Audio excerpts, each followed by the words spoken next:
Motherfucker, fuck the fucking world. Un homme en slip qui crie en russe devant la caméra, et puis...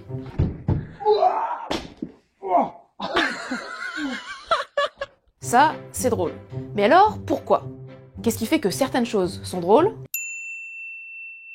et d'autres pas? Alors c'est l'histoire d'un mec qui s'approche du bord d'une falaise, puis là il glisse et il meurt. Le premier à s'être posé la question, c'est lui, Aristote. En plus d'avoir un très grand front, Aristote avait remarqué que ça, c'était un peu plus drôle que ça. Pourquoi? Eh bien, tout simplement parce qu'on ne s'y attendait pas.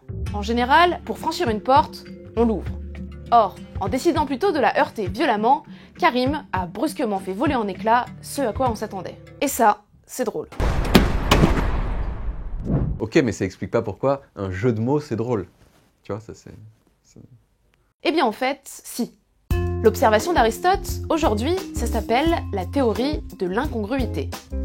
En gros, elle dit que quelque chose est drôle à partir du moment où cela contredit ce qui, pour nous, est une norme.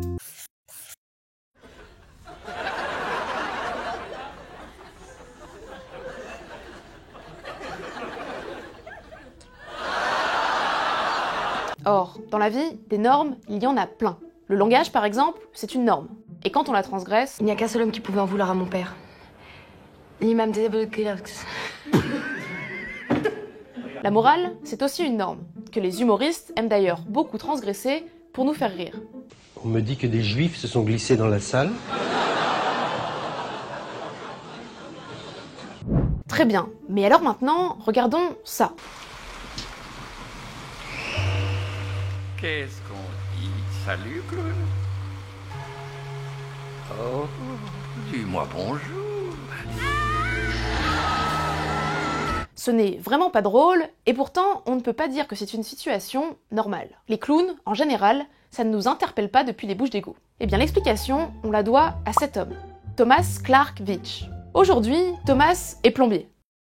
Mais avant, Thomas a étudié la linguistique et la psychologie à Stanford pendant 14 ans.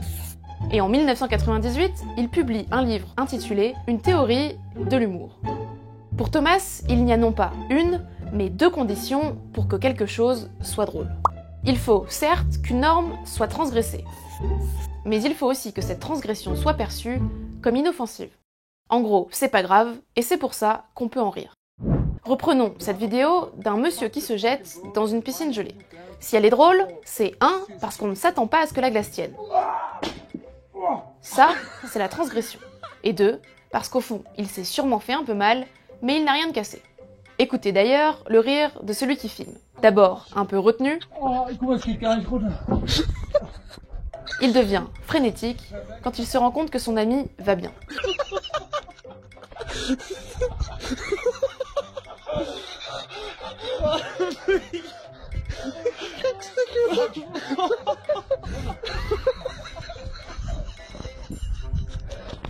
Mais ce qui est inoffensif pour certains ne l'est pas toujours pour d'autres. Par exemple, une blague sur les prêtres pédophiles vous fera rire plus volontiers si vous êtes athée que si vous êtes vous-même un prêtre pédophile. En fait, tout dépend de l'importance que vous attachez à la norme transgressée. Vous savez comment faire hurler une femme au lit? En la poignardant? Autre élément qui fait que nous trouvons quelque chose drôle ou pas, l'intention de celui qui fait la blague. Prenons par exemple la blague de Desproges sur les juifs. Je suis fier d'être citoyen de ce grand pays, de France, où les juifs courent toujours. On pourrait penser que c'est une phrase antisémite, donc néfaste, donc pas drôle. Sauf que Desproges exagère tellement qu'il parvient à nous donner la certitude qu'il n'est pas sérieux. Il est vrai que les Allemands, de leur côté, ne cachaient pas une certaine antipathie à l'égard des juifs, mais enfin, ça n'était pas une raison pour exacerber cette antipathie en arborant une étoile à sa veste, pour montrer qu'on n'est pas n'importe qui, qu'on est le peuple élu, et pourquoi j'irais pointer au vélodrome d'hiver? Et qu'est-ce que c'est que ces wagons sans banquette? Et j'irai aux douches si je veux.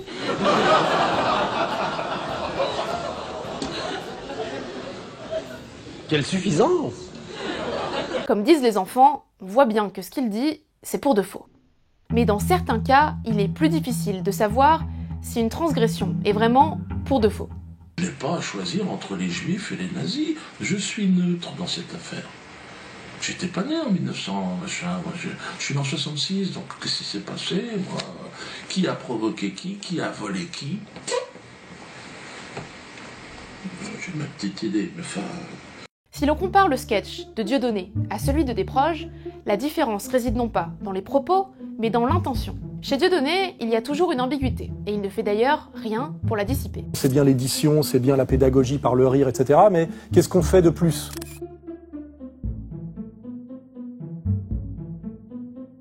Bonsoir maître, c'est un honneur.